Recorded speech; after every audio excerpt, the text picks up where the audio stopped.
Assalamualaikum Ustadz, Waalaikumsalam warahmatullahi. Bagaimana penanganan Quran yang sudah tidak layak digunakan, Ustadz? Ya kalau sudah tidak layak digunakan, ya ada kan beberapa masjid, musola yang Quran nanti udah lapuk. Nah, ya gimana? Dipakai nggak bisa. Boleh nggak dibakar? Boleh.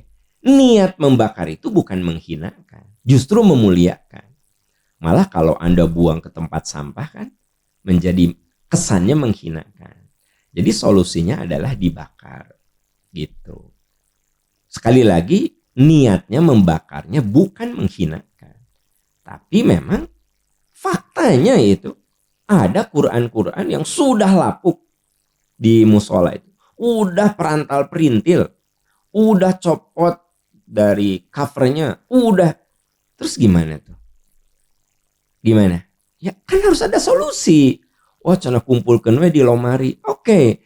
Nah, pertanyaannya sampai berapa lama itu dikumpulkan di lomari? Nah, gitu. Jadi solusinya gimana? Bisa dibakar. Begini saudara-saudara, sahabat Percikan Iman. Kami di Percikan Iman itu ada yang disebut dengan program Beberes Masjid. Program Beberes Masjid itu apa? Ada masjid yang kita lihat kurang bersih, dibersihkan.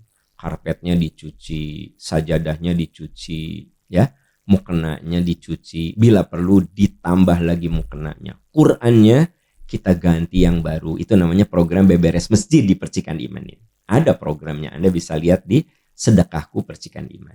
Nah, salah satunya adalah kita seringkali menemukan Quran yang memang sudah puluhan tahun, udah lapuk. Ya Anda mungkin kebayang lah gimana Quran udah lecek dan sudah tidak mungkin orang itu membacanya. Ya sudah, kita kudu selesaikan.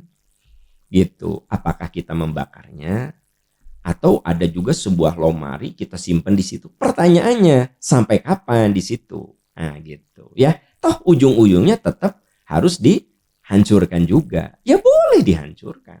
Apakah dibakar? Apakah pakai alat yang penghancur kertas? Terserahlah. Niatnya bukan menghinakan, niatnya justru memuliakan gitu. Supaya masjid itu bersih, rapi, ya, tidak berdebu.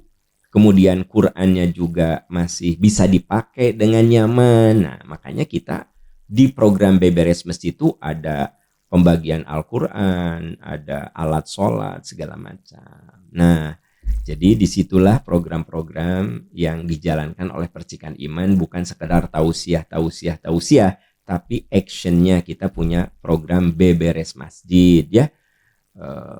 Ada renovasi masjid gitu.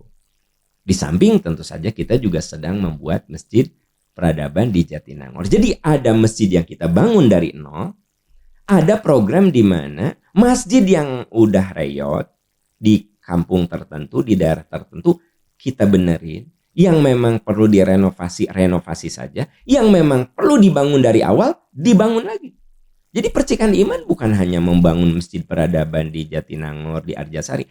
Beberapa titik ada masjid yang diratakan dibangun. Di Ciamis ada masjid yang diratakan dibangun. Ya, di Garut ada yang diratakan dibangun. Ada juga masjid yang ini masih bisa direnovasi. Ada juga masjid yang ini mah cukup diganti karpetnya saja, ya, gitu. Nah, salah satunya program juga penyebaran Al-Qur'an gitu, teman-teman, ya.